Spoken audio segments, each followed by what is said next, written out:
feeling bad, I mean, give me something to feel guilty about or worry about, I can do her.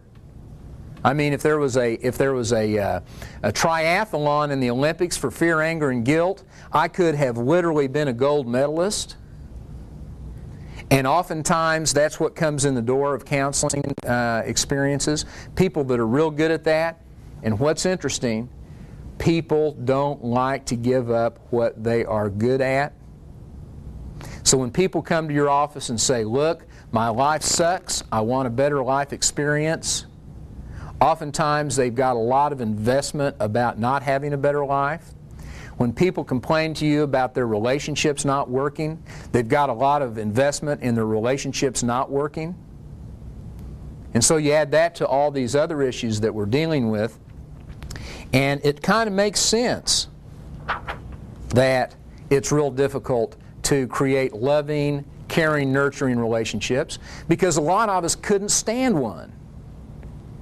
You know, I found out in my life that we can get just about as healthy as we can stand, and the reason we can't stand feeling any better is we can't stand it.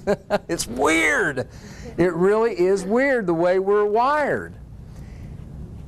And so the issue becomes, how do you go about in a methodical way creating a psychological and spiritual experience of health?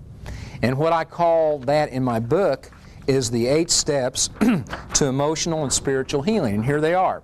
The first 2, as counseling students, you'll be able to identify right off the bat because they're the traditional psychotherapy steps. The first step is exploring the past. What has happened to you? What did you learn from your family and your parents about relationships and sex? During break, I overheard somebody in this group talking about their autobiography. We did one of those for Francis in a class that I took here years and years ago. First time in my life that I sat down and I looked back and saw what had happened to me.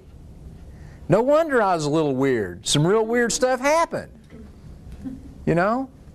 But that was the stuff I didn't know, and luckily through the beginning process of working on those things, a lot of things have surfaced about what in the world happened to me. Well, the second step is expression and disclosure, telling your story, talking it out. And somebody asked me the other day, how much do you need to talk it out? And my answer is always the same, until it's boring. Not to other people, but to you. It may be boring to other people right off the bat. But it's your story, and as long as those emotions that you buried are still alive, trying to come out, and they will come out, like I said earlier, heart disease, cancer, you know, homicide, suicide, they'll come out. Or you can do it this way. Disclose what in the world has happened to you, again and again and again, until it flattens the emotional sting. You know about the emotional sting? Wait until Christmas this year, and wait until you're around that wonderful family of yours that you just get real nutted up being around. Perhaps, maybe there are a few of us in this room that go through that experience. Or maybe wait until you see that ex-boyfriend or that ex-wife at the get and go and your gut turns. Or wait until you see an episode on TV about child abuse just the way you were abused as a kid and your stomach turns. That's the stuff you need to flatten by exploring what happened to you and what in the world is going on now. And you talk about it. And by talking about it, you reduce the emotional impact and you get rid of it. It's like getting rid of some of the stuff in the bag that we talked about earlier. The horse you rode in on gets less tired. It gets more energy when you do that. Ordinarily, that's the last step in psychotherapy. And that's why, for me, it was necessary to go back to seminary and learn a little bit more about spiritual healing, too. Because although that does some good about flattening the anxiety, your life won't necessarily work any better, but you'll be rid of some of the things that were in your closet that were haunting you and in all your relationships. The third step is acceptance and surrender, where you learn how to accept what has happened and how to begin to identify your healing needs. You just accept it. And I know all kinds of people that get through the first 2 stages but won't really accept it and surrender to the fact that this is what's happened. Like they're going to be able to change the past if they don't accept it. You can't change the past. And you don't have to like something in order to accept it. But it's better not to accept something if you're not going to do the first two steps. Real important issue. Especially the next issue, and that's forgiveness, taking the arrows out of your heart. Don't try to forgive somebody until you've gone through the first 2 or 3 stages. It's called premature forgiveness. It's where you're real smiling and say, oh yes, I know they were terrible, but I've forgiven them. Well, you still want the son of a bitch to die inside, and if you don't talk about that and talk it out, you're the one who dies, not him. And it's taking the arrows out of your heart. I didn't realize how important it was for me to forgive these people who had injured me incredibly in my life, just like the people who've injured you all incredibly in your life, until I realized that the poison was poisoning me. It was in me. The poison was in me. And forgiving them, I don't know whether it helps them or not, but it sure helps me. So that's another level of healing that I think is real integral and real important into an overall emotional and spiritual healing experience. Again, not a lot of traditional psychotherapists get into that, but I think it's one that's real important in terms of a holistic health experience. The next experience, or the next step, is called gratitude, and a real difficult one to do when you are seething because you're mad or you're feeling sad or you're going through these experiences we had up here on cards. But literally getting to the place where you see how your experience can help others and using your experience to strengthen your capacity to love and be loved. It's not saying, oh boy, I am so happy now I was raped. Or, oh boy, I am so glad that I was sexually abused growing up. Or, oh boy, it's so wonderful I had that devastating divorce. Or, you know, I'm really glad my child died when he was 4. I'm not saying that. I'm just saying, seeing how your experience can help other people, and on some philosophical level be grateful for your ability to help other people, because that seems like what life's all about. And there's a quote from the Big Book of Alcoholics Anonymous which goes like this: cling to the thought that in God's hands your dark past is the greatest possession you have. With it, you can help others avert death and misery. Holy cow! The fact that you're going to be an incredibly powerful therapist, an incredibly powerful human being, isn't because you've gotten a bunch of blue ribbons in life. It's because life has boiled you down to a low boiling gravy at times. That you have been wounded. There's a quote by Thornton Wilder in a play called Where the Angels Touch the Water that goes like this: without your wounds, where would your power be?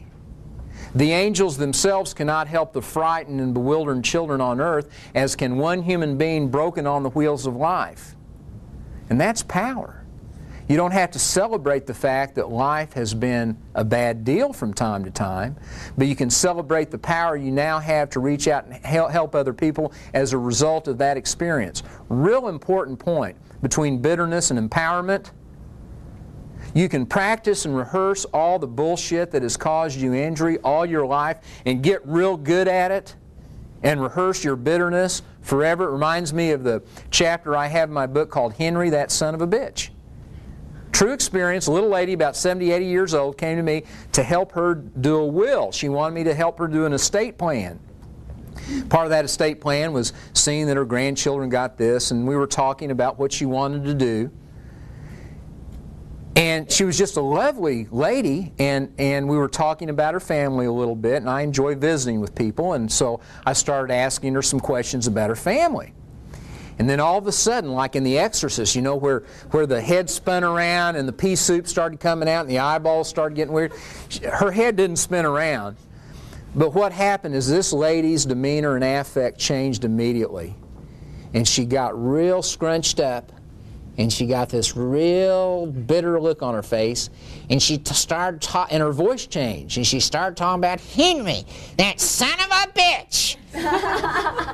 And what she was talking about was this husband of hers who had been in a grave about 10 or 15 years. He wasn't even around. And she was still practicing her resentment about Henry, that son of a bitch. Couldn't let it go. Could not let it go.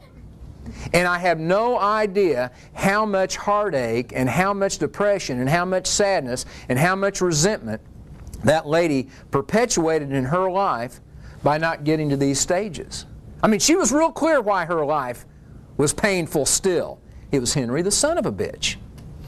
And I'm sure he was a son of a bitch. He was dead. But not in her head. She was, it's like this. If you don't forgive the people who've hurt you, you allow them to live rent-free in your head. Now, isn't that a concept? Hello, knock, knock. Who's there? All the people that ever pissed you off. They're there and alive. How would you like to dialogue with them today? How would you like to think of ways to get back even? Well, how are you going to feel this evening when all those catatoxical hormones have been spewed into your system with all the resentment? You're going to feel hungover and dulled out and depressed. Not much fun unless you like being depressed. The next issue, or the next step, is giving. Real simple concept, creating in you a greater ability to give and receive. Doesn't matter where, just find some place to give. Just give. Just do something to where you're giving and not expecting any kind of return. The next step is one I'd like to spend some time on, so I'm going to skip and then go to the 8th step, and that is finding ongoing support. Find some group that you resonate with. It could be church. If your life has ever been affected by alcoholism, it could be Al-Anon. It could be an array of all kinds of 12-step recovery groups. Find some place where you fit and you feel at home.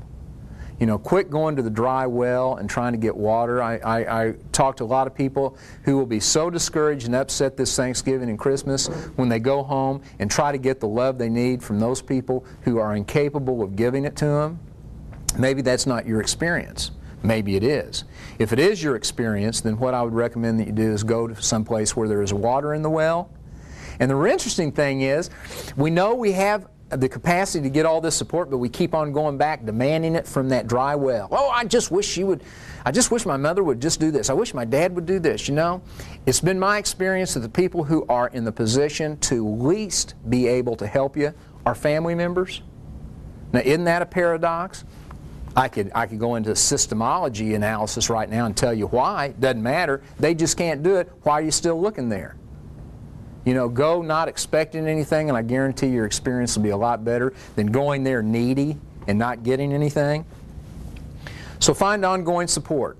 The last issue is contemplative prayer and meditation, freeing yourself from the past into an intuitive connection with Spirit. People, I cannot tell you how important it is, especially us in this day and age, to slow our minds down and get in touch with a higher level of consciousness, and that's Spirit through intuition via meditation. Can't